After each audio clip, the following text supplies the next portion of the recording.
Hello everyone, good morning dear student. आज हम लोग हिंदी सेकंड पाठ वाक इसका तीसरा और चौथा ये दोनों वाक पढ़ेंगे। ठीक। आई सीधी राह से कवित्री ललदक कह रही हैं, आई सीधी राह से गई न सीधी राह, सुसुम सेतु पर खड़ी थी बीत गया दिन आह, जेब टटोली कौड़ी ना पाई, माझी को दूं क्या उतराई। अब इस वाक में कवित्री ललदक पछतावा कर रही हैं, पश्चाताप कर रही हैं। किस पर? अपने बिताए हुए समय पर।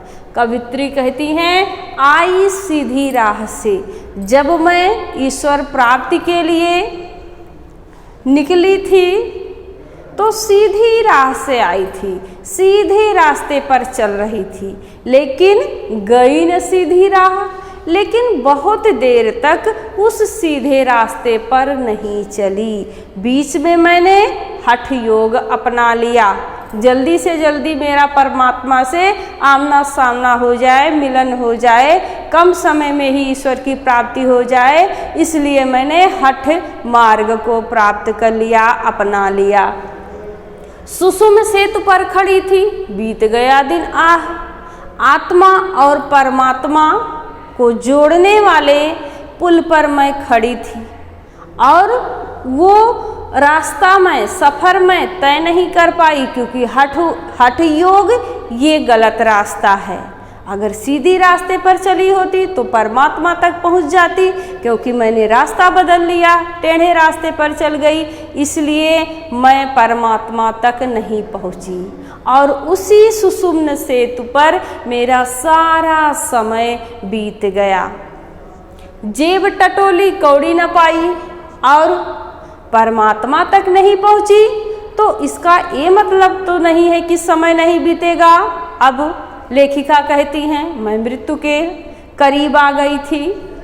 अब जेब टटोली, जब मैं अपने कर्मों की पोटली टटोली, अब तो मुझको मरना होगा, भवसागर पार करना होगा।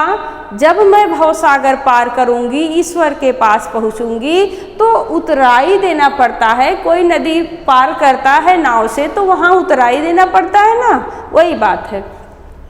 अब इसमें कह रही है कवित्री कि जब मैंने अपने कर्मों की पोटली गठरी टटोली तो उसमें कोई भी पुण्य कर्म रूपी कौड़ी नहीं मिली, क्योंकि मैंने सारा जीवन हठ योग में बिता दिया था। माझी को दूं क्या उतराई, मेरे पास कोई भी पुण्य कर्म नहीं था जो मैं माझी जो नाव खेता है उसको दे दूं।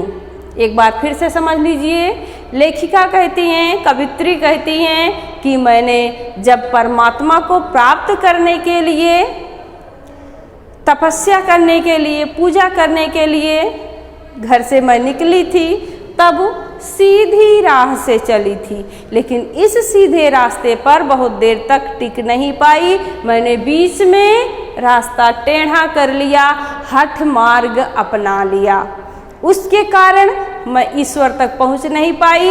बीच में ही वहीं मैं खड़ी रह गई और सारा समय बीत गया। अब जब कवित्री मृत्यु के एकदम समीप हैं तो कहती हैं कि मेरे पास पुण्य कर्म की कोई भी एक फूटी कौड़ी सी नहीं है कि मैं उतरवाई के रूप में, भवसागर पार करवाई के रूप में ईश्वर को दे सकूं। कहने का आशय है, मेरे पास कुछ भी पुण्य कर्म नहीं है जो मैं ईश्वर को सौंप सकूं। अगला है, थल थल में बसता है शिव ही, भेद न कर क्या हिंदू मुसलमान, ज्ञानी है तो स्वयं को जान, वही है साहिब से पहचान।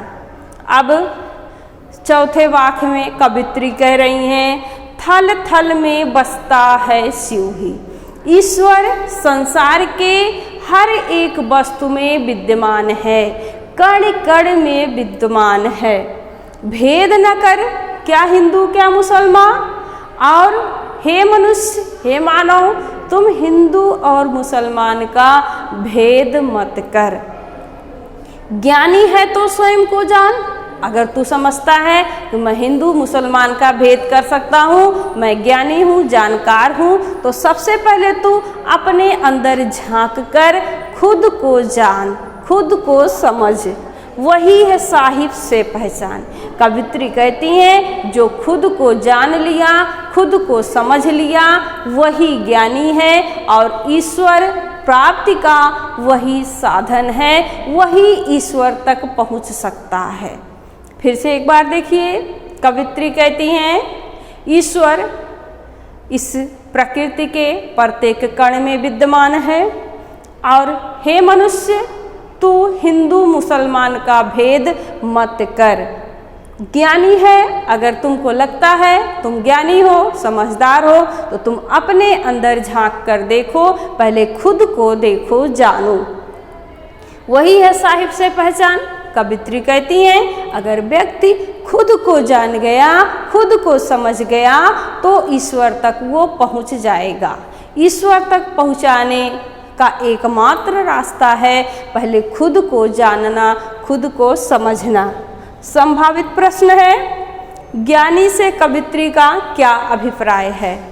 तो कवित्री ने कहा है कि वही व्यक्ति ज्ञानी है जो अपने अंदर झांक कर खुद को पहचान सकता है, वही ईश्वर से मिल सकता है, वही ईश्वर तक जा सकता है। आशा है ये दोनों वाक्य आपके समझ में आ गया होगा। धन्यवाद।